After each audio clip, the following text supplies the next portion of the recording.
Gold trusted gold buyers మీరు తాకట్టు పెట్టిన బంగారాన్ని విడిపించి ఈ రోజు ఉన్న మార్కెట్ ధరకు కొనబడను. నమస్కారం, వెల్కమ్ టు ఐ డ్రీమ్. నేను విజిత. ప్రస్తుతం మనతో పాటు ఉన్నారు ఇస్కాన్ టెంపుల్ నుంచి ప్రణవానంద ప్రభుజీ గారు. వారు ముంబైలోని గోవర్ధనికో విలేజ్లోని ఆశ్రమంలో సేవ చేస్తూ వారి ప్రవచనాల ద్వారా కృష్ణతత్వాన్ని, కృష్ణుడి యొక్క లీలను మనకు తెలియజేస్తూ ఉంటారు. ఇప్పుడు ప్రభుజీతో మాట్లాడదాం. నమస్కారం గురుజీ. హరే కృష్ణ. నమస్కారం అండి. బాగున్నారా? బాగున్నాను ప్రభుజీ, మీరు ఎలా ఉన్నారు? బాగున్నా అండి. చాలా సంతోషంగా ఉంది ప్రభుజీ మీతో ఇలా కలవటం, మీతో మాట్లాడటం. ప్రభుజీ, కృష్ణతత్వం అంటుంటారు. అసలు కృష్ణతత్వం అంటే ఏంటి ప్రభుజీ? మీరు ప్రేమ గురించి విన్నారా?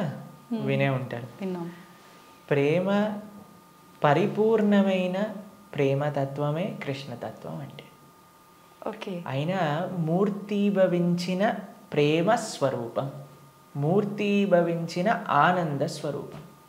భగవంతుడి గురించి మన శాస్త్రములలో సత్ చిత్ ఆనంద స్వరూపము అని భగవంతుడి గురించి అంటారనమాట.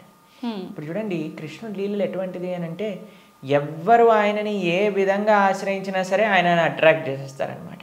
ఆకర్షణ, మనకి మన మన గ్రావిటీ అని అంటారు. మన భూమికి ఉంటుంది గ్రావిటేషన్ ఎనర్జీ. అది ఏం చేస్తుంది అని అంటే, పైకి ఏదైతే ఉంటుందో దాన్ని కిందికి లాగేస్తుంది అనమాట గ్రావిటీ వల్ల.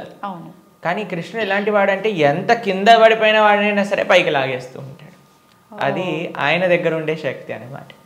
ఆయన యొక్క లీలల చేత, ఆయన యొక్క చేష్టితముల చేత, ఆయన యొక్క అద్భుతమైన తత్వం చేత అందరి మనసుని కూడా ఆకర్షించే వ్యక్తి కృష్ణుడు. అయితే ఇప్పుడు చూడండి, చిన్నపిల్లల్ని బాలలీలలు చేసి ఆకర్షించారు. అటు చిన్నపిల్లవాడుగా ఉన్నప్పుడు గోపికలందరినీ కూడా ఆయన ఆశ్రయించారు. దాని తర్వాత పెద్దగా అయ్యాడనుకోండి, మిగతా వాళ్ళందరూ తన యొక్క ఫ్రెండ్స్, తర్వాత ఇంకా యంగ్ గోపీస్ అందరూ కూడా కృష్ణుడిని ఆశ్రయించగలిగారనమాట. దాని తర్వాత కంసాదులందరూ కూడా కోపంతో అయినా సరే నిరంతరం కృష్ణుడి గురించే ఆలోచిస్తూ ఉండేవారు, కృష్ణుడి గురించే ఆలోచిస్తూ ఉండేవారు. మిగతా భక్తులు, నారదాది భక్తులందరూ కూడా ప్రేమతో కృష్ణుడిని ఆశ్రయించారు. అర్జునుడు లాంటి వాళ్ళు ఫ్రెండ్షిప్తో కృష్ణుడిని ఆశ్రయించారు. కాబట్టి ఏ విధంగా చూసినా సరే అందరినీ కూడా తన యొక్క మ్యాజిక్లో పెట్టేసేవాడు అనమాట కృష్ణుడు అని అంటే.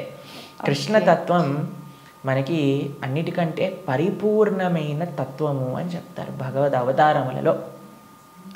మనకి భాగవతం చెప్తుంది, సాక్షాత్గా అన్ని అవతారముల యొక్క ఏదైతే మూల కారణం ఉందో అది కృష్ణతత్వం అని కూడా మనకి చెప్తారు శ్రీమద్ భాగవత ప్రమాణంగా చూస్తే. ఓకే. అయితే స్వామి అద్భుతమైన ప్రేమ, ధర్మము, ఆనందము వీటన్నిటితో కూడుకున్న తత్వమే కృష్ణతత్వం అన్నమాట. ఓకే. అయితే ప్రభుజీ, హిందువులు కృష్ణుణ్ణి అసలు ఎందుకు పూజించాలి ప్రభుజీ? హిందువు అని అంటేనే రామకృష్ణాదులందరినీ కూడా ఆరాధన చేసేవారే. సనాతన ధర్మానికి ఒక మూల స్తంభం, లేదా ఒక విధంగా చెప్పాలి అని అంటే సనాతన ధర్మానికి ఒక అన్నిటికంటే ముఖ్యమైన గ్రంథం మనకి భగవద్గీత. కృష్ణుడిని గీతాచార్యుడు అని అంటారు. కృష్ణం వందే జగత్ గురుం. మనందరికీ గురువు ఎవరు అని అంటే అది శ్రీకృష్ణుడే. గీత ద్వారా అసలు హిందువు అని అంటే ఏంటి, సనాతన ధర్మానికి చెందినవారు అని అంటే ఏంటో తెలుసా అండి? మనకి భగవంతుడి పైన నమ్మకం ఉంటే మన హిందువులం కాదండి, మన సనాతన ధర్మానికి చెందిన వాళ్ళం కాదు. మన శాస్త్రముల పైన నమ్మకం ఉంటే మన హిందువులం అవుతాం. చాలా మంది అనుకుంటారు, మేము గుడికి వెళ్తామండి, మేము బొట్టు పెట్టుకుంటామండి, మేము భగవంతుడికి అగరబత్తి తిప్పుతామండి కాబట్టి మేము హిందువులం. Sorry sir, you are not Hindu. మనం ఎప్పుడైతే గీత, భాగవత, రామాయణాదులు అన్నిటినీ కూడా ఒప్పుకుంటాం అప్పుడు మనం హిందువులం అవుతాం అన్నమాట. ఎందుకంటే మనకి భగవంతుడి గురించి ఎలా తెలిసిందండి? మీ కృష్ణుడు ఉన్నాడు అని ఎలా తెలిసింది? భాగవతం నుంచి తెలిసింది. రాముడు ఎలా ఉన్నాడు అనేది తెలిసింది రామాయణం నుంచి తెలిసింది. మనం రామాయణము, భాగవతము, భగవద్గీత, ఉపనిషత్తులు, వేదములు వీటిని ఒప్పుకున్నప్పుడే మనం భగవంతుడికి నమ్ముతాము అని మనకి ఆచార్యులు చెప్తారనమాట. కాబట్టి ఆస్తికత అని అంటే గ్రంథములపైన నమ్మకం పెట్టడం, మన శాస్త్రములపైన నమ్మకం పెట్టడం, మన ఆచార్యులపైన నమ్మకం పెట్టడం. కాబట్టి మనందరికీ ఎవరైతే కృష్ణుడు భగవద్గీతలో ఒక విషయం చెప్తారు, ఏంటో తెలుసా అండి? అహం బీజ ప్రదాపిత అని అంటారు. మనందరికీ తండ్రి ఆయనే. మనందరం కూడా మమై వాంసో జీవలోకే జీవభూత సనాతన అని అంటారు గీతలో. మనందరం కూడా కృష్ణుడి యొక్క అంశములు, చిన్న tiny part and parcels of Krishna అని అంటారు. అంటే మీకు ఎక్స్ప్లెయిన్ చేయాలి అని అంటే, ఒక పెద్ద బంగారపు ముద్ద ఉందనుకోండి, 1 కేజీ బంగారపు ముద్ద ఉంది, మీకు ఒక ఉంగరం చేయించుకోవాలి అని అందనుకోండి, దాంట్లో కొద్ది బంగారం తీసి మనం ఉంగరం చేయిస్తాం. కృష్ణుడు ఆ బంగారపు ముద్ద లాంటి వారనమాట. మనమేమో చిన్న చిన్న ఉంగరం లాంటి వాళ్ళం అనమాట. కాబట్టి మనకి కృష్ణుడికి ఉండే సంబంధం ఏంటి అని అంటే, జీవేర స్వరూపహోయ్ కృష్ణేర నిత్యదాస్. మనందరం భగవంతుడి యొక్క దాసులం, భగవంతుడికి సేవకులం అనమాట. కాబట్టి ఆయన సేవ చేయకపోతే ఇంకా మనిషే కాదు కదండి. దుర్లభో మానుషో దేహో తదపి దుర్లభమర్థతం మనుష్యత్వం ముముక్షత్వం వైకుంఠ ప్రియదర్శనం. ఈ మానవ జన్మ లభించిందే భగవంతుని తెలుసుకోవడానికి. కాబట్టి ఆ భగవంతుడి ఆరాధన అనేది ప్రతి ఒక్కరూ తప్పకుండా చేయాలి. మన సనాతన ధర్మంలో కృష్ణ రామ ఆ యొక్క సేవ, వాళ్ళ యొక్క తత్వాలను మనం శ్రవణం చేయటం, వాళ్ళకి సేవ చేయటం అనేది చాలా ముఖ్యం. కాబట్టి ప్రతి ఒక్కళ్ళు కూడా చక్కగా కృష్ణుని ఆశ్రయించాలి, కృష్ణుడి యొక్క భక్తి చేయాలి. ఓకే, అయితే ప్రభుజీ, కృష్ణుడిని ఆరాధించాలంటే కృష్ణుడి విగ్రహం అనేది మనం ఇంట్లో పెట్టుకొని ఆరాధించాల్సి ఉంటుందా గురూజీ? అసలు ఎందుకు పెట్టుకోవాలి కృష్ణుడి విగ్రహాన్ని?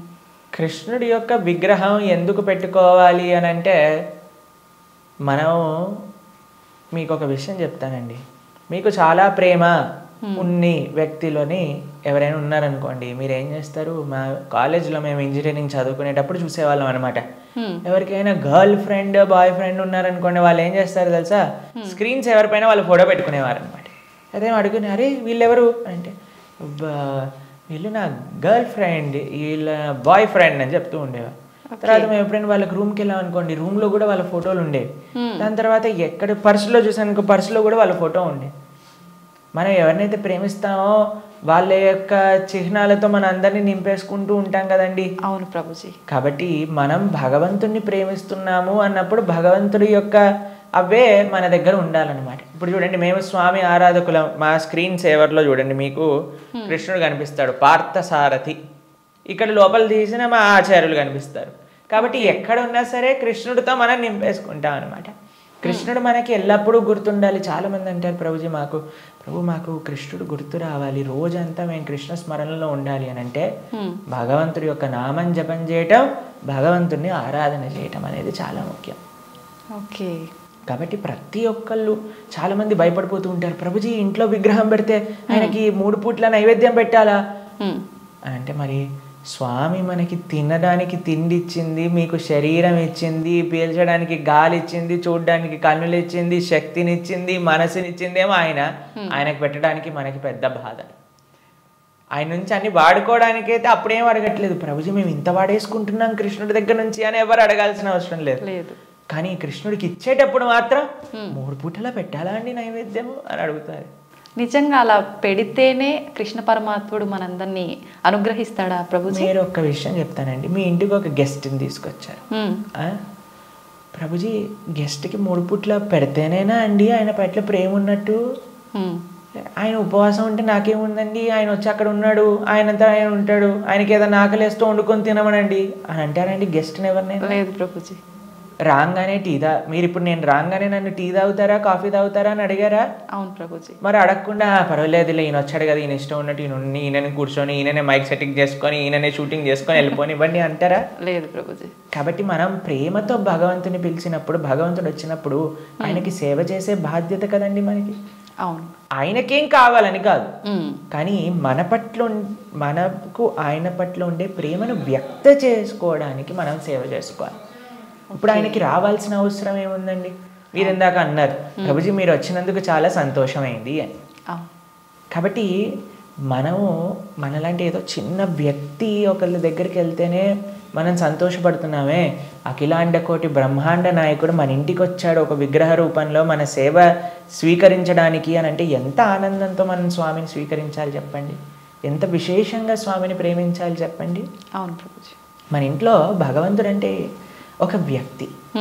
ఆయన మన దగ్గరికి వచ్చారు, మనం పిలిచి నమ్మకంతో వస్తే అక్కడ ఉంటాడు. కృష్ణ అనగానే స్వామి అక్కడ ఉన్నారు. ఇప్పుడు మనం ఏం చేస్తాం, భగవంతుడి యొక్క పూజ అంటే పెద్ద ఏదో వీళ్ళు అనుకుంటారు ఒక ఎక్స్ట్రా బాధ్యత మా తలపైన వేసేస్తారని. కాదండి, ఈజీ. ఇప్పుడు నేను వచ్చాక మీరు ఏమన్నారు, రండి కూర్చోండి, నీళ్లు తాగుతారా, ఏదన్నా తీసుకుంటారా, అంతే భగవంతుడి ఆరాధన. స్వామి వచ్చావా, తర్వాత కూర్చోబెట్టడం, ఆసనం సమర్పణ చేయటం, తర్వాత అర్ఘ్య పాద్య ఆచమనీయాదులు ఇవ్వటం. తర్వాత మీరు ఇంటికి గెస్ట్ వచ్చారనుకోండి, అయ్యా వాష్రూమ్ యూస్ చేస్తారా, స్నానం చేసి రండి, ఫ్రెష్ అప్ అవ్వండి అంటారు కదా, స్వామికి స్నానం చేయించటం. దాని తర్వాత ఏం చేస్తారు, చక్కగా వస్త్రాలు ఇస్తారు, టవల్ ఇస్తారు, చూసుకోవడానికి వస్త్రాలు వేస్తారు. అయ్యా హాయిగా కూర్చోండి, మీకు భోజనం తయారు చేసి వచ్చాం, చక్కగా రండి, టిఫిన్ చేయండి, భోజనం చేయండి అని చెప్తాం. భగవంతుడికి నైవేద్యం పెట్టడం, అంతే పూజ అంటే. ఇంట్లో కంగారు పడిపోయి అయ్యా మా ఇంట్లో కృష్ణుని తెచ్చుకుంటే మేము ఏమేం చెయ్యాలి, మా సమయం అంతా పోతుందా. ఎంత చేశామని కృష్ణుడు చూడడు, ప్రేమతో చేశామా లేదా. పత్రం పుష్పం ఫలం తోయం యోమే భక్తా ప్రయచ్చతి. భక్తితో కానీ మనం పెడితే అది స్వామి తప్పకుండా స్వీకరిస్తారు. కానీ పెట్టాలి. చాలామంది విగ్రహాన్ని తెచ్చుకొని పూజ చేయాలన్నమాట. అలా ఉండకూడదు. మనం స్వామిని తెచ్చుకున్నప్పుడు మంచిగా ఆరాధన చేయాలి, ప్రేమతో పూజ చేయాలి. మా భక్తుల ఇంట్లలో మేము చూస్తామండి, ఎంత సుందరమైన శ్రీ విగ్రహాలంటే. ఫర్ ఎగ్జాంపుల్ మీకు ఒక విషయం చెప్తాను. మేము ఆదిలాబాద్ వెళ్తాం అప్పుడప్పుడు. అక్కడ గిరివారి ప్రభు లక్ష్మీలీల మాతాజీ అని డివోటీస్ వాళ్ళ ఇంట్లో విగ్రహాలు ఉన్నాయి. వాళ్ళు ఎంత బాగా చేస్తారు, ప్రొద్దున పూట లేవంగానే స్వామికి చక్కగా వాళ్ళు ఉయ్యాల్లో పడుకోబెడతారనమాట రాత్రిపూట. అయితే పడుకునే ముందు ఏం చేస్తారో తెలుసా అండి, వాళ్ళు చక్కగా కాళ్ళు ఒత్తుతారు స్వామికి. కాళ్ళు ఒత్తి చేతులకి మాలిష్ చేసి తర్వాత పడుకోబెడతారు. అన్ని అలంకరణలు తీసేసి నైట్ డ్రెస్ వేసినట్టుగా పడుకోబెడతారు. పడుకొని ఇప్పుడు చలికాలం అనుకోండి, ఒక చక్కటి రజాయి షాల్ కూడా కలిపి పెడతారనమాట.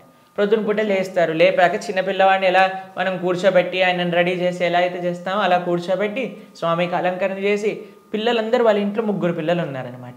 3 పిల్లలు వచ్చి భగవంతుడికి ఆరతి చేస్తారు. అమ్మ నాన్న అందరూ ఇంటిల్లిపాది భగవంతుడి యొక్క సేవ చేసుకుంటారు. మీకు ఒక విషయం చెప్తా, a family that praise together stays together. మనం అన్నీ చేస్తామండి. ఇంటిల్లిపాది అందరిని తీసుకొని సినిమాకి వెళ్ళొచ్చు, ఇంటిల్లిపాది అందరిని తీసుకొని హోటల్కి వెళ్ళొచ్చు, ఇంటిల్లిపాది అందరిని తీసుకొని పార్క్కి వెళ్ళొచ్చు. అయినా సరే మాకు ఫోన్ చేసి చెప్తున్నాను, ప్రభుజీ మా ఇంట్లో ఎవరు మమ్మల్ని అండర్స్టాండ్, పిల్లలు మాటినట్లేదు ప్రభుజీ, ఈయన గారు మాటినట్లేదు ప్రభుజీ, ఆవిడ మాటినట్లేదు ప్రభుజీ, తలనొప్పి వస్తుంది ప్రభుజీ. నేనంటే అమ్మ మీరు సినిమాకి తీసుకెళ్తున్నారు, సీరియల్ చూపిస్తున్నారు, పార్క్కి తీసుకెళ్తున్నారు, రెస్టారెంట్కి తీసుకెళ్తున్నారు, ఎప్పుడైనా మీరు నలుగురు కలిసి ఒకటేసారి భగవంతుడికి పూజ చేశారా? నలుగురు కలిసి నియమంగా ప్రతి వారం మేము గుడికి వెళ్తామండి, ప్రతి వారం మేము గోసేవ చేయడానికి వెళ్తామండి అని ఎవరైనా చేస్తున్నారా అంటే, లేదండి మా ఆయన గారు గుడికి రాదండి, నేను ఒక్కనే వెళ్తానండి, మా ఆవిడ గారు పూజ చేయరండి, నేను ఒక్కనే పూజ చేస్తానండి, మా పిల్లలు ఆడుకోవడానికి వెళ్తారు. ఏవైతే చేయకూడదో అన్ని నలుగురు కలిసి చేస్తున్నారు, ఏదైతే పని చేయాలో కలిసి చేయట్లేదు కదా. మేము అన్నాం వాళ్ళకి, ఒక నెల రోజులు కలిసి మీరు ఆలయానికి వెళ్ళండి, నెల రోజులు కలిసి గోశాలకు వెళ్ళి గోసేవ చేయండి, ఒక నెల రోజులు కలిసి ఒక 5 నిమిషాలైనా సరే భగవంతుడు ముందు ప్రార్థన చేయండి అంటే, నెల రోజుల తర్వాత మాకు ఫోన్ చేశారు. ఫోన్ చేసి ప్రభుజీ ఇప్పుడు మేము ఇంతకు ముందు కంటే చాలా ప్రశాంతంగా ఉన్నాం, ఇంతకు ముందు కంటే చాలా మార్పు మా జీవితాల్లో వచ్చింది. కాబట్టి మేమన్నా ఇలానే చేస్తూ ఉండండి, ఇంకా శాంతి మీ ఇంట్లో పెరుగుతుంది. కాబట్టి మనకు ఒక కామన్ పాయింట్ కావాలి. ఆ కామన్ పాయింట్ మంచి సెంటర్ అయి ఉండాలి, అది భగవంతుడు. భగవంతుని కేంద్రంగా పెట్టుకుంటే, ఇప్పుడు మన ఇంటికి కేంద్రం ఏంటండి, డైరెక్ట్గా ఇంట్లో నుంచి రాగానే ఫస్ట్ మహావిశ్వరూప దర్శనం, పెద్ద LCD స్క్రీన్ టీవీ కనిపిస్తుంది మనకి. అవును ప్రభుజీ. కాబట్టి టీవీ మనకి కేంద్రం అయిపోయింది. టీవీలో ఏం చూపిస్తారండి, ఆ చెత్త ఈ చెత్త తప్ప ఏం అవసరమైన విషయాలు ఏం చూపించరు, ఇలాంటి ప్రోగ్రాముల విషయం పక్కన పెడితే. కాబట్టి మనిషికి ఏది మంచిదో అది మనకి కేంద్రంగా ఉండాలి. ఇప్పుడు దురదృష్టవశాత్తు టీవీలు కేంద్రం అయిపోయాయి ఇంటికి. ఎంత పెద్ద టీవీ ఉంటే అంత గొప్ప స్టేటస్ నీది అని చెప్పుకునే వాళ్ళు కూడా తయారైపోయారు. మేము ఒక భక్తుల ఇంటికి వెళ్ళాం. జనరల్గా భక్తుల ఇంట్లలో టీవీలు చూడం మేము ఎప్పుడు కూడా. వాళ్ళు టీవీలు తీసేసి ఎక్కడైతే టీవీ ఉండాలో అక్కడ ఆలయం ఉంటుంది. మా ఇంట్లో కూడా టీవీ ఉండదండి. మా ఇంట్లో హాల్లోకి వెళ్తే ఫస్ట్ కనిపించేది మీకు మా పూజా గది, మా ఆరాధన మూర్తులు అన్నీ కూడా కనిపిస్తూ ఉంటాయి అన్నమాట. డెలిబరేట్లీ మేము అసలు టీవీ పెట్టలేదు హాల్లో. ఎందుకంటే అందరికీ కేంద్రం భగవంతుడు ఉండాలి అట్లీస్ట్ అని. కాబట్టి భక్తుల ఇంట్లలో ఎక్కడైతే టీవీ మెయిన్ ప్రదేశం ఉంటుందో అక్కడ తప్పకుండా పూజ రూమ్ ఉంటుంది. కానీ ఈ భక్తుడి ఇంట్లో మాత్రం పెద్ద టీవీ ఉందన్నమాట. ఓకే. అయితే నేను అడిగి ఆశ్చర్యపోయాను, అదే టీవీ ఏముంది ప్రభుజీ ఒకసారి వెనకాల చూడండి అనగానే ఏం వైర్ లేవు, ఉత్తి టీవీ అలా పెట్టి ఉంటారనమాట. అయితే నేను అన్నాను ఏమైంది, ఎందుకు అలా పెట్టారు అంటే ప్రభుజీ అందరు అంటున్నారు టీవీ ఒక స్టేటస్ సింబల్ అయిపోయింది, మీ ఇంట్లో టీవీ లేదా, మీ ఇంట్లో టీవీ లేదా, మీ ఇంట్లో టీవీ లేదా అన్నందుకు వాళ్ళ కోసం అని పెట్టేశాను ప్రభు, కానీ వైర్లు పెట్టలేదు, ఉత్తి టీవీ పెట్టానని చెప్పారనమాట. కాబట్టి ఇప్పుడు చూడండి, మన జీవితంలో దేన్ని మనం చూస్తూ ఉంటే, దేన్ని మనం వింటూ ఉంటే, దేని గురించి మనం మాట్లాడుకుంటూ ఉంటే, దేన్ని గురించి మనం తలుస్తూ ఉంటే అలా మన మనసు అయిపోతుంది. మీరు చెడు విషయాలు వింటూ, చెడు కార్యక్రమాలు చూస్తూ, అనవసరమైన అక్కర్లేని గొడవలు, మన ఇల్లు ఎంత ప్రశాంతంగా ఉన్న సీరియల్లో మనం గొడవలు చూస్తూ ఉంటే ఆ గొడవలు మన ఇంట్లోకి కూడా వస్తాయి ఒక రోజు. ఎందుకంటే అదే కదండి మన మనసులో దింపేది, అదే కదా మన మనసులో అంత నాటుకుపోయేది. నేను చిన్న చిన్న పిల్లల్ని చూస్తాం, అప్పుడప్పుడు విచిత్రమైన స్లాంగ్లో మాట్లాడతారు. ఓయ్ ఏంట్రా ఇది ఎక్కడ పట్టుకున్నావు నువ్వు అని అంటే, ఆ సినిమాలో అలా మాట్లాడా హీరో. ఓకే. మేము స్కూల్లో చదువుకుంటున్నప్పుడు మాకు గుర్తుందనమాట, ఒకసారి మేము ఒక బర్త్డే పార్టీకి వెళ్ళినప్పుడు మా ఫ్రెండ్ ఇలా షర్ట్ టక్ చేసుకుంటారు కదా, ఒకవైపు వదిలేశాడు అనమాట, ఒకవైపు టక్ చేసుకున్నాడు. నేను అన్నా రే నువ్వు ఇంకో వైపు టక్ చేసుకుంటా మర్చిపోయావురా అని అంటే, అది కాదు ఇప్పుడు ఇది లేటెస్ట్ ఫ్యాషన్ అని అన్నా. ఎక్కడ చూసావు నువ్వు అని అంటే, సినిమాలో చూసాను. కాబట్టి ఏదైతే చూస్తామో మనం దాన్ని అనుకరిస్తాం, ఏదైతే వింటామో అదే మనం అనుకరిస్తాం. కాబట్టి మేం చెప్పేది జనాలకి ఏంటి అంటే, మంచిని చూడండి, మంచిని వినండి కదా, మంచి విషయం గురించి ఆలోచించండి. భగవంతుడి కంటే మంచి విషయం ఏముందండి ఈ ప్రపంచంలో? అవును. కాబట్టి మన ఇంట్లో మంగళకరంగా ఉండాలి అని అంటే ఎక్కడ చూసినా భగవంతుడి గురించి ఉండాలి, ఎక్కడ చూసినా భగవత్ స్పృహ అనేది మనకు కలగాలి. మా ఇంటికి వచ్చిన వాళ్ళందరూ ఏమంటారో తెలుసా అండి, ఈ ఇల్లుకి ఉత్తి గోపురం తక్కువ, ఆలయమే సాక్షాత్గా అని అంటారు. మా అమ్మ వాళ్ళు ఉండే ఇల్లు మా ఇల్లు అని అంటే, మేము ఉండేది ఆశ్రమంలో. కానీ మా పేరెంట్స్ అండి ఎక్కడ చూసినా, మీకు ఎటువైపు చూసినా కృష్ణుడు కనిపిస్తూ ఉంటాడు, కృష్ణుడి యొక్క వివిధ లీలలు కనిపిస్తూ ఉంటాయి. అట్లీస్ట్ మనం మర్చిపోనే స్థితిలో ఉన్నా సరే అటు చూస్తే ఓ కృష్ణలీల, కృష్ణలీల గోవులని కాయడానికి వెళ్తున్నారు, ఇక్కడ గోపికలతో చక్కగా నృత్యం చేస్తూ ఉన్నారు, ఓ ఇక్కడ యశోదమ్మతో ఉన్నారు అని మనకు ఆ స్పృహ రాదు. కాబట్టి మనం 24 గంటలు మనం ఒక పాజిటివ్ ఎన్వైరన్మెంట్లో ఉండటం వలన, భగవంతుడికి దగ్గరగా ఉండటం వలన అది మనకి మంచిది. కాబట్టి ప్రతి హిందువు అని అంటేనే శ్రీ విగ్రహ ఆరాధన అత్యంత ముఖ్యం. మనము భగవంతుడి యొక్క అస్తిత్వాన్ని, భగవంతుడు అన్నిటికంటే కృప ఏంటో తెలుసా అండి, ఆయనకి ఒక విగ్రహ రూపంలో మన దగ్గరికి రావడం. ఓకే. ఆ కృపని మనందరం, ఈ సనాతన సాంప్రదాయం పాపం మిగతా వాళ్ళకి ఆ అదృష్టం లేదు, వాళ్ళకి ఆ ఆనందం అంటే ఏంటో తెలియదు. కానీ మన సాంప్రదాయంలో ఆ విగ్రహ ఆరాధన, ఆ సేవ, భగవంతుడికి ఆ ప్రేమపూర్వకమైన సేవ చేస్తే అండి అసలు దానికంటే గొప్ప ఆనందం ఈ ప్రపంచంలో ఇంకొకటి లేదు. కాబట్టి అటువంటి అదృష్టాన్ని మనం వదిలేసి పూజ చేయాలా, పూజ ఎందుకు చేయాలి, పూజ చేస్తే 3 పూట్ల నైవేద్యం పెట్టాలా, పూలు తీసుకొని రావాలా, మాల కట్టాలా, బట్టలు వేయాలా, అయ్యో రామ మాకు ఇలాంటి ప్రశ్నలు ఇస్తే మాకు చాలా బాధేస్తుంది అనమాట. ఎందుకంటే మన పెద్దలందరూ, మన ఆచార్యులందరూ, మన గురువులందరూ భగవంతుడి యొక్క ఆరాధన ఎలా చెయ్యాలి, ఎంత బాగా చెయ్యాలి అని జీవితం యొక్క గోల్ భగవంతుడి ఆరాధన కోసం పెట్టేస్తే, భగవంతుడి యొక్క శ్రీమూర్తులను కాపాడటంలో పెట్టేస్తే, మనం మాత్రం ఇప్పుడు మోడర్న్ డే 21st సెంచరీ హిందువులు పూజ చేయాలా అని అడిగే స్థితిలోకి వచ్చేసారు. కాబట్టి వెరీ అన్ఫార్చునేట్. పూజ చేస్తున్నాము అంటే చాలా వరకు భయం ఒకటి మొదలైంది ప్రభుజీ అందరిలో. ఏం చేస్తే ఏం తప్పు అవుతుందో, దానివల్ల మాకేమన్నా మళ్ళీ అపచారం జరుగుతుందో, ఇట్లాంటి భయాలు ఎక్కువైపోయినాయి ప్రభుజీ. అదే కదా, ఎందుకంటే మనం దేవుడితో బిజినెస్ చేయాలి అని ప్రయత్నిస్తున్నాం కాబట్టి.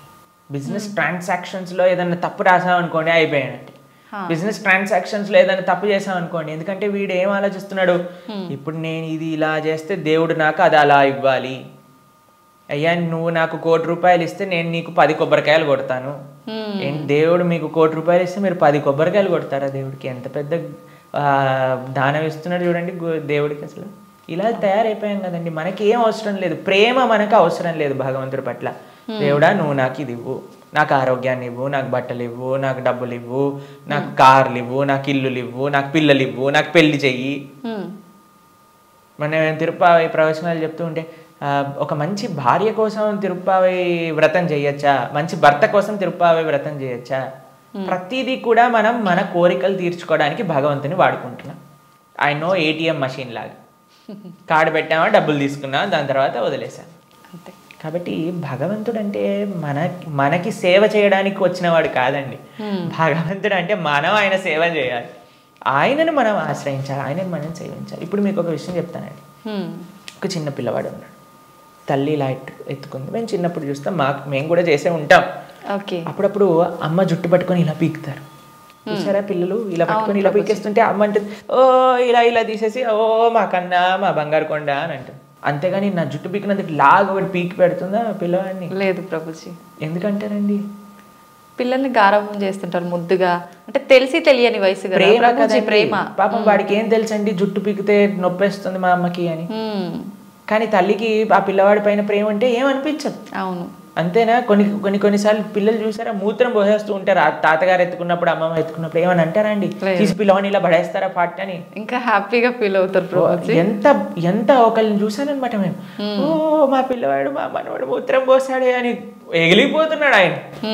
ఎందుకు? ప్రేమ ఉంది కాబట్టి భగవంతుడు ప్రేమైకమూర్తి. అందుకే కృష్ణుడి గురించి ఏమన్నాం మనం? ప్రేమ స్వరూపం.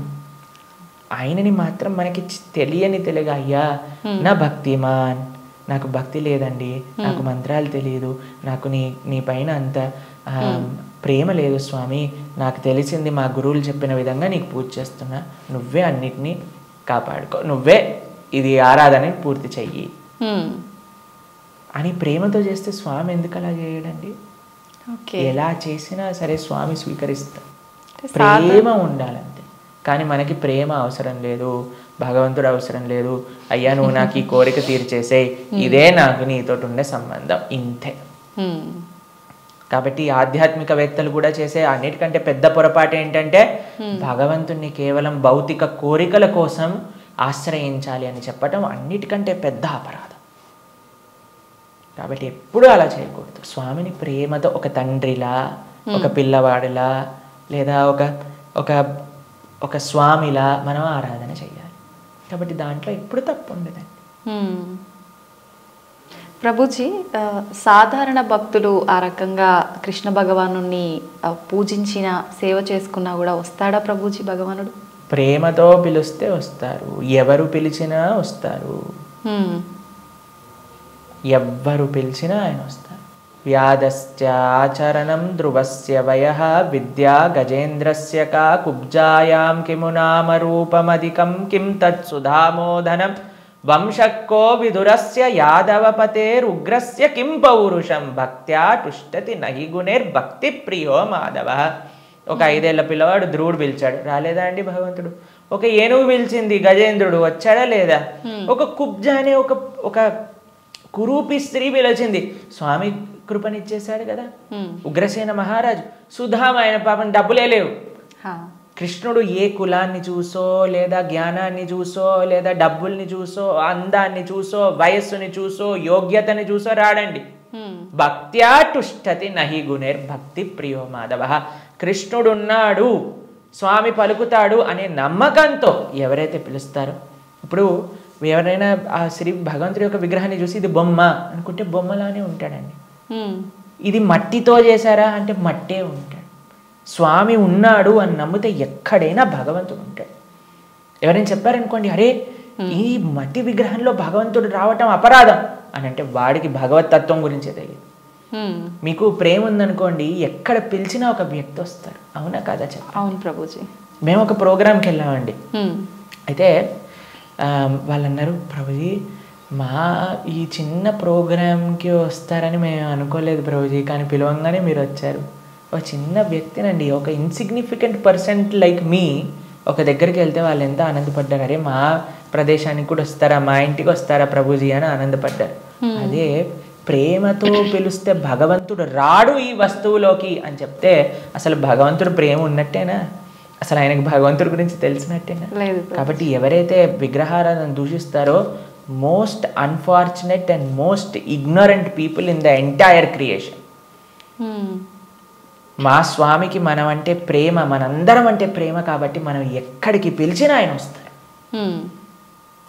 కాబట్టి ఆ ప్రేమ ఎవరు పిలుస్తారు అని కాదండి, ఎవ్వరు పిలిచినా సరే ప్రేమతో నమ్మకంతో కృష్ణుడు ఉన్నాడు.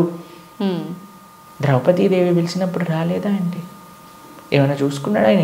యోగ్యతలు ఏం చూసుకోలేదే. ఎవ్వరు పిలిచినా ఆయన వస్తారు అనమాట. ఆయన రెడీగా ఉంటారు. ఆయన ఇలా ఉంటాడు, రెడీ టు జంప్ అన్నట్టుగా. ఎవరు పిలుస్తారు, ఎవరి దగ్గరికి వెళ్ళాలి అని. కానీ మనం ఏం చేస్తామండి, మన సంరక్షణ మనం చూస్తాం. అయ్యా నేను ఎలా నన్ను కాపాడుకోవాలి అని చూసుకుంటాం. కాబట్టి ఆయన హ్యాపీగా అక్కడ ఉంటారు. అయ్యా నాదేం బాధ్యత కాదు స్వామి, నీదే తండ్రి అని మనం చేతులు ఎత్తేసాం అనుకోండి, ఆయన మనల్ని కాపాడు. ఓకే ప్రభుజీ, కృష్ణ భగవానుని అవతార పరిసమాప్తి ఎలా జరిగింది ప్రభుజీ? భగవంతుడి యొక్క మీరు అడిగినట్టుగా కరెక్ట్ విషయం అడిగారు. అవతార పరిసమాప్తి ఇలా చెప్పాలి కృష్ణుడిని సంబోధించినప్పుడు, లేదా రాముడిని. ఏ భగవంతుడి యొక్క అవతారమైనా సరే భగవంతుడికి పుట్టుక ఉండదండి. జన్మ కర్మచమే దివ్యం. భగవంతుడు ఏం చెప్పారు? ఆయనది దివ్యమైన జన్మ. దాన్ని మనం అవతారము అని అంటే. ఇప్పుడు మీరు ఎప్పుడైనా చెప్తారా రోజు ప్రొద్దున పూట సూర్యుడు పుడతాడు, సాయంత్రం పూట చనిపోతాడు అని అంటారా? లేదు. ఏమంటాం మనం? సూర్యుడు ఉదయించాడు, అస్తమించాడు, అంతేనా? అవును ప్రభుజీ. భగవంతుడు కూడా ఉదయిస్తాడు, భగవంతుడు కూడా అస్తమిస్తాడు. సూర్యుడు అస్తమిస్తాడు అంటే పోయినట్టేనా? ఇంకా ఆయన నీకు కనిపించట్లేదు, కానీ ఇంకెక్కడ ఉన్నట్టే కదా. అవును. ఇప్పుడు మనకి ఇండియాలో సూర్యాస్తమయం అయిపోయింది అంటే ఇంకో దేశంలో సూర్యోదయం అవుతున్నట్టు కదా. కాబట్టి భగవంతుడు ఎప్పుడూ ఎల్లప్పుడూ కూడా ఆయనకి మరణము అనేది ఉండదు, జన్మ అనేది ఉండదు. ఆయన మన పైన కృపతో అవతారాన్ని స్వీకరిస్తారనమాట. ఓకే, మీకు ఒక విషయం చెప్తాను. కొంతమందికి మెమరీ లాస్ పేషెంట్స్ ఉంటారు. మెమరీ లాస్ పేషెంట్స్ దగ్గరికి ఏం చేస్తారంటే అండి, వాళ్ళకి ఇంతకు ముందు ఉండే మెమరీస్ని చూపిస్తారనమాట. వాళ్ళ పిల్లల్ని, లేదా వాళ్ళు చిన్నప్పుడు తీసిన ఫొటోస్ని, వాళ్ళు ఉన్న ఊర్లని, అవన్నీ ఇలా చూపిస్తూ ఉంటారనమాట. చూపిస్తూ ఉంటే కొన్నిసార్లు ఏదో ఒకటి వాళ్ళ బ్రెయిన్కి ఇలా క్లిక్ అయ్యి అప్పుడు వాళ్ళు గుర్తుపట్టడం ప్రారంభిస్తారనమాట. వాళ్ళు ఎక్స్టర్నల్ కాన్షియస్నెస్లోకి వస్తారు. భగవంతుడి యొక్క అవతారం ఎందుకోసము అని అంటే, మనందరం ఈ సంసార సాగరంలో పడి కొట్టుకుపోతున్నాము. ఏదో మనం కూడా మెమరీ లాస్ అయిపోయినట్టు ఇదే నా వాళ్ళు, ఇదే నా ప్రపంచం, ఇదే నా ఇల్లు అని తిరుగుతున్నారు. వీడి నిజమైన స్వరూపాన్ని చూపించాలి అని స్వామి అవతరించి, స్వామి యొక్క లీలల ద్వారా, రామాయణ భాగవతాదుల ద్వారా, అయ్యా ఇది నువ్వు ఈ ప్రదేశానికి చెందినవాడివి అని మనకు చూపిస్తారు. అప్పుడు నేనైతే ఈ మనుష్యుని కాదా, అయితే ఇది నేను ఈ కులానికి చెందినవాడిని కాదా, ఈ ప్రాంతానికి చెందినవాడిని, నేను కృష్ణుడి దాసున్నా, నేను ఉండాల్సింది ఆ భగవంతుడి యొక్క లోకంలో కదా అని మనం కూడా మర్చిపోయిన వాళ్ళకి కొద్దిగా బుద్ధిని ఇవ్వడానికి స్వామి అవతార స్వీకారం చేస్తారనమాట. మనందరం పడిపోయి సముద్రంలో పడిపోవడం అంటే ఏంటండి? మునిగిపోవడం. అవును. కానీ సముద్రంలో మునిగేవాడిని కాపాడాలి అని అంటే ఎక్కడో ఆకాశం నుంచి కాపాడలేం కదండి, ఆయన కూడా సముద్రంలోకి రావాలి కదా. అలా భగవంతుడు కూడా ఈ ప్రపంచంలో దిగి మనల్ని పట్టుకొని బయటికి తీసుకురావడానికి ఆయన యొక్క అవతారాన్ని స్వీకరిస్తారు. ఆ ప్రయోజనం అయిపోయినట్టు ఏంటి ప్రయోజనం భగవంతుడు అవతరించడానికి? భగవద్గీతలో కృష్ణుడు చెప్పారు, యదా యదా హి ధర్మస్య గ్లానిర్భవతి భారత. అయ్యా ఎక్కడైతే ధర్మం నశిస్తుందో అక్కడక్కడ నేను అవతరిస్తా. పవిత్రానాయ సాధూనాం వినాశాయ చ దుష్కృతాం ధర్మ సంస్థాపనార్థాయ సంభవామి యుగే యుగే.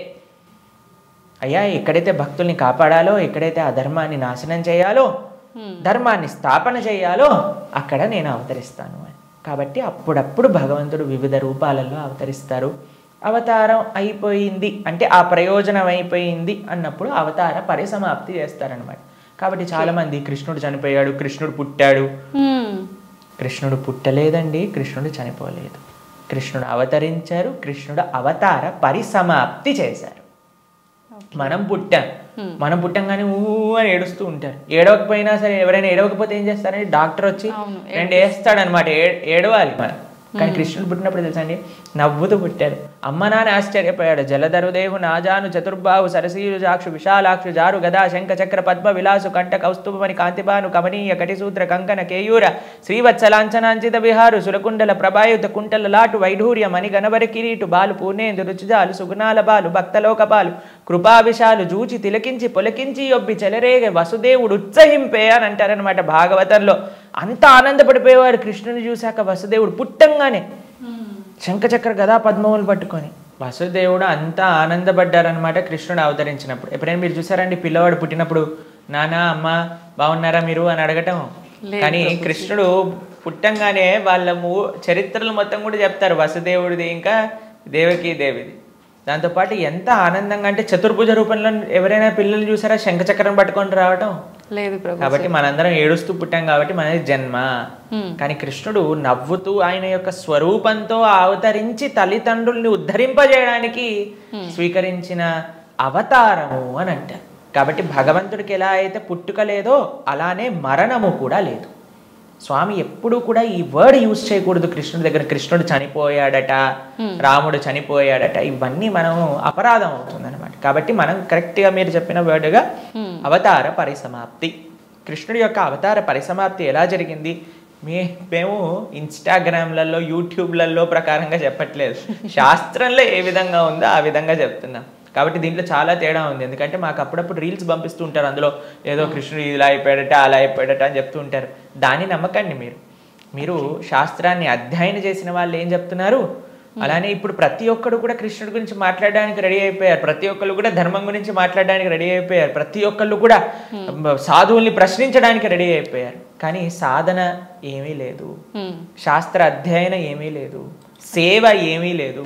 ప్రతి ఒక్కరికి మైక్ వచ్చింది కదా, కెమెరా ఉంది కదా అని మాట్లాడుతున్నారు అనమాట. కానీ అది కాదండి కరెక్ట్ విధానం. తద్విద్ధి ప్రణిపాతేన పరిప్రశ్నేన సేవయా ఉపదేశంతితే జ్ఞానం జ్ఞానిన తత్వదర్శన.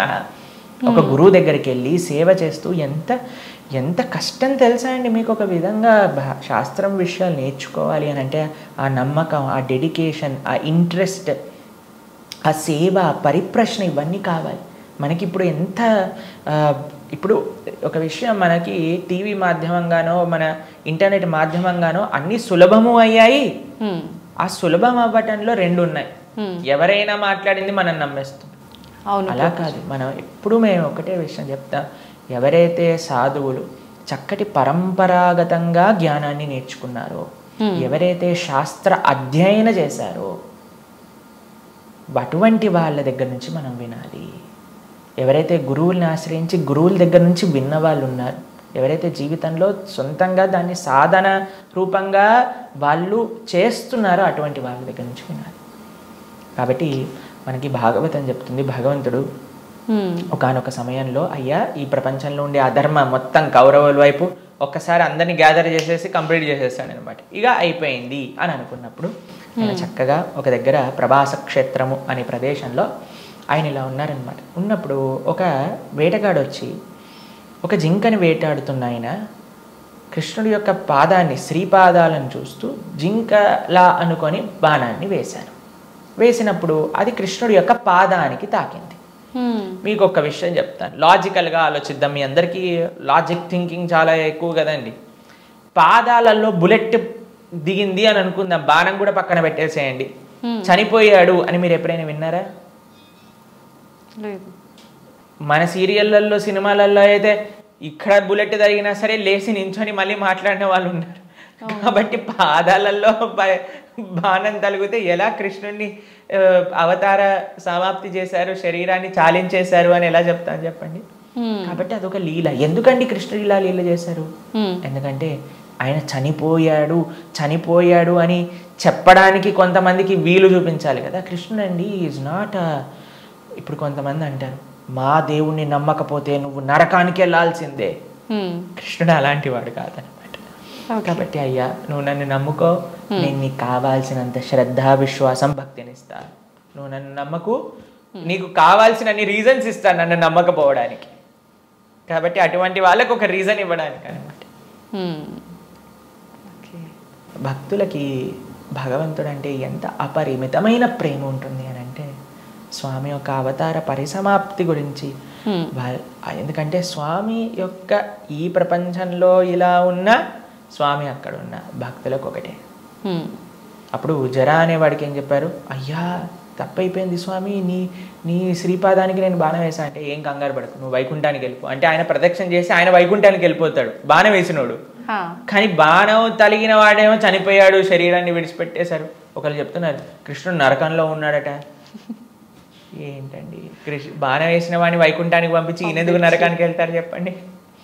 కాబట్టి భాగవతం ఏం చెప్తుంది అని అంటే, ఆయన కృష్ణుడు అలానే నవ్వుతూ అందరూ దేవతలందరూ కూడా వాళ్ళ వాహనాలలో ఆకాశాన్ని మొత్తంలో కూర్చొని, అయ్యా మా కోసం నువ్వు అవతరించావు, ఇంతమంది దుష్టుల్ని సంహరించావు అని పుష్పవృష్టి కురిపిస్తుండగా స్వశరీరంతో, అలాని శరీరం వదిలేసి కృష్ణుడు ఆత్మ వెళ్ళిపోయింది. కృష్ణుడికి ఆత్మ మనలాగా శరీరం వేరు వేరు కాదు, ఆయన సచ్చిదానంద స్వరూపం. మొత్తం ఆయనకి ఆత్మ వేరు, శరీరం వేరు, హార్ట్ వేరు అలా ఉండదండి. స్వామి ఒకటే ఒక అద్భుతమైన స్వరూపం అనమాట. ఆ స్వశరీరంతో ఆయన యొక్క నిత్యధామానికి వెళ్ళిపోయారు. శ్రీ వైకుంఠం గోలోకానికి ఆయన చేరుకున్నారనమాట. కాబట్టి ఆయన అవతరిస్తారు, అవతార పరిసమాప్తి చేస్తారు. అపియర్స్ అండ్ డిసపియర్స్, అది భగవతత్వం. ప్రభుజీ, కృష్ణ భక్తుల్ని ఏమంటారు గురూజీ, ఏమని పిలుస్తారు? భగవంతుణ్ణి ఆశ్రయించిన వాళ్ళని, కృష్ణుని విష్ణువుని ఆశ్రయించిన వాళ్ళని వైష్ణవులు అని పిలుస్తారనమాట. కాబట్టి మనకి చాలా మందికి తెలియదు పాపం. చాలా మంది అడుగుతుంటారు వైష్ణవులు అంటే ఏంటి ప్రభుజీ, ఏదైనా కులమా అని అడుగుతుంటారు. వైష్ణవులు అంటే కులం కాదండి, భగవంతుని విష్ణువుని ఆశ్రయించిన వాళ్ళు వైష్ణవులు. కాబట్టి కృష్ణ భక్తులను ఎక్స్క్లూజివ్గా భగవంతున్నే శరణాగతి చేసిన వాళ్ళని వైష్ణవులు, శరణాగతులు అని అంటారనమాట. ప్రపన్నులు అని అంటారు, ముముక్షువులు అని అంటారు. కాబట్టి మనం భగవంతుని ఆశ్రయించిన వాళ్ళని వైష్ణవులు, కృష్ణ భక్తులు అని మనం వ్యవహరిస్తూ ఉంటాం అనమాట. స్వామి నీవే తప్ప ఇతప్పరం బెరుగు అని స్వామినే ఆశ్రయించి జీవితాన్ని స్వామి కోసమే సమర్పణ చేసి గజేంద్రుడు ప్రార్థన చేశారు కదండి. ఆ విధంగా స్వామికి మాత్రమే స్వామి దివ్య శ్రీచరణాలకు శరణాగతి చేసిన వాళ్ళని వైష్ణవులు అని అంటారు. ఓకే, అయితే ప్రభుజీ, కృష్ణుణ్ణి ఒక్కొక్కరు ఒక్కొక్క రకంగా పిలుచుకుంటారు. అసలు నిజంగా కృష్ణుని ఏమని పిలుస్తారు గురు? సాంకేత్యం పారిహాసం సోహం హేళనమేవ వా వైకుంఠనామగ్రహణం అశేషాకహరం విదుహు. అయ్యా ప్రభుజీ, మీరు మంటని ముట్టుకుంటే ఏమవుతుంది అని అంటే, ఎవరు ఏ విధంగా మంటని ముట్టుకున్నా కాలుతుంది. అలానే కృష్ణుని ఎవరు ఏ విధంగా పిలిచినా సరే వాళ్ళకి ఫలితం వస్తుంది అనమాట. సాంకేత్యం పారిహాసం స్తోహం హేళనమేవ, జోగ్గా చూడు హరే కృష్ణ వాడు వెళ్తున్నాడు అన్నా సరే, కృష్ణనామం అన్నాడా వాడికి ఆ ఫలితం దొరుకుతుంది అనమాట. వీళ్ళు హరే కృష్ణ వాళ్ళు పుస్తకాలు డిస్ట్రిబ్యూట్ చేస్తుంటారు రోడ్డు పైన అని కోపంగా అన్నా, కృష్ణుడు అని చెప్పాను కదా, పని చేస్తుంది అనమాట. ఏ విధంగా మందు లోపలికి వెళ్ళినా సరే పని చేసినట్టుగా స్వామిని ఎవరు ఏ విధంగా ప్రేమించినా సరే, మనం భగవంతుని ఎలా పిలవాలి అని మీరు అడిగారు కదా, ఎలా పిలిచినా ఫలితం ఇచ్చేవాడి యొక్క నామం అయితే ప్రేమతో పిలిస్తే ఇంకేం జరుగుతుంది చెప్పండి. అసలు ఇంకా మంచి అద్భుతంగా ఆ యొక్క భక్తి, ఆ యొక్క ప్రేమ, విశ్వాసంతో మనం ఎప్పుడైతే ఆ భగవంతుడి యొక్క నామాన్ని తీసుకుంటామో, కలో దోష నిదేరాజన్ అస్తి ఏకోన్ మహాన్ గుణాన్ కీర్తనాతేవ కృష్ణస్య ముక్త సంగ పరం బ్రజేత్. ఈ కలియుగంలో అన్ని దోషాలతో నిండిపోయింది. ఎక్కడ చూసినా సరే అండి, మాకు ఫోన్ చేసిన వాళ్ళందరూ ప్రభుజీ ఈ బాధ, ఆ బాధ, ఈ కష్టం, వాడు అలా చేశాడు, వీడు ఇలా చేశాడు, వీళ్ళు అలా మోసం చేశారు, వాళ్ళు అలా మాట్లాడుతున్నారు, వీళ్ళు ఇలా ఇబ్బంది పెడుతున్నారు, ఇదే అండి ఎక్కడ చూసినా సరే. న్యూస్ చూసినా, టీవీ చూసినా, ఎక్కడైనా ఇదే కదండి అంతా కూడా. ఇక్కడ ఆ యుద్ధం జరుగుతుంది, ఇక్కడ ఈ యుద్ధం జరుగుతుంది, ఇక్కడ ఈ దొంగతనం అయింది, అక్కడ యాక్సిడెంట్ అయింది. ఎక్కడ చూసినా ఈ ప్రపంచంలో కష్టాలే అట. ఈ కష్టాలతో నిండిపోయిన ఈ ప్రపంచంలో నుంచి బయటపడాలి అని అంటే ఏకైక మార్గం ఏమిటి అని అంటే భగవంతుడి యొక్క నామస్మరణ. కేవలం భగవన్నామస్మరణ మాత్రమే మనల్ని తరింపజేస్తుంది ఈ ప్రపంచంలోంచి. అందుకే కృతేయ ధ్యాయతో విష్ణుం త్రేతాయాం యజతో మకై ద్వాపరే పరిచర్యాయాం కలో తత్హరి కీర్తనం. ఈ కలియుగంలో శాస్త్రం ఇచ్చిన ఒక అద్భుతమైన ఔషధం ఏంటి అని అంటే భగవన్నామ స్మరణ. ప్రేమతో, మనస్సుతో ఆ భగవంతుడి యొక్క నామాన్ని స్మరించాలి. హరే కృష్ణ కృష్ణ కృష్ణ హరే హరే, హరే రామ రామ రామ హరే హరే.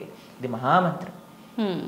అందుకే హరిర్నామ హరిర్నామైవ కేవలం నాస్తైవ గతిరన్యద అని చెప్పారనమాట శాస్త్రంలో. ఆ భగవంతుడి యొక్క నామస్మరణ తప్ప ఈ కలియుగంలో ఇంకొక మార్గం లేదు తరించడానికి అని కూడా మన శాస్త్రం చెప్తుంది. కాబట్టి ప్రేమతో, భక్తితో, శ్రద్ధతో, విశ్వాసంతో, నమ్మకంతో మనం భగవంతుడి యొక్క నామస్మరణ చేయాలి. ఓకే. అయితే ప్రభుజీ కృష్ణుడి విగ్రహం పెట్టుకుంటుంటారు చాలామంది. అసలు ఎందుకు పెట్టాలి గురూజీ కృష్ణుడి విగ్రహాన్ని?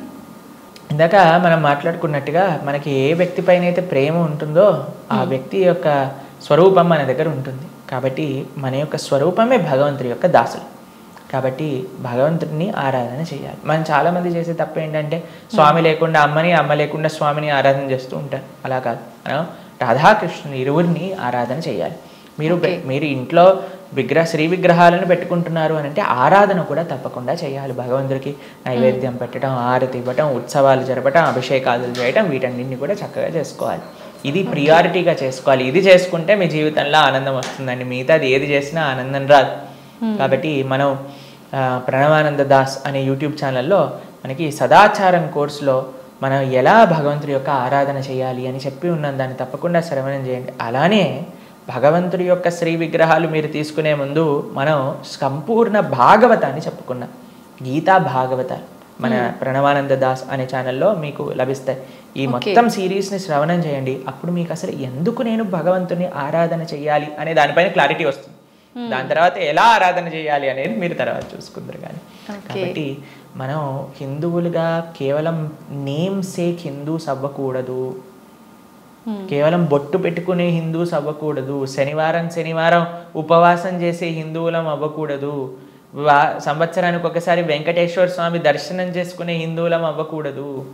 మనం అవ్వాలి అని అంటే మన సనాతన ధర్మం యొక్క తత్వం ఏంటి, గీతా భాగవతాలు ఏం చెప్తున్నాయి, అసలు హిందూ అంటే ఏంటి అని ఫస్ట్ తెలుసుకోండి. దాని తర్వాత మీ జీవితంలో ఒక పర్పస్ అనేది మీకు లభిస్తుంది. నిజంగా అసలు చాలా మంచి విషయం గురువు గారు. ఇదైతే అసలు చాలామంది నిజంగా మీరు అన్నట్టు భగవంతుని పూజించాలి అంటే ఏదో మొక్కుబడికి పూజించడమే కానీ నిజంగా ఒక ప్రేమ అభిమానాలతోటి ఆ భగవంతుని కనుక పూజిస్తే మీరు చెప్పిన ఆ కృష్ణలీలలన్నీ చూపిస్తాడనేది నిజంగా చాలా మంచి విషయం ప్రభుజీ. నమస్తే. హరే కృష్ణ అండి. నమస్కారం.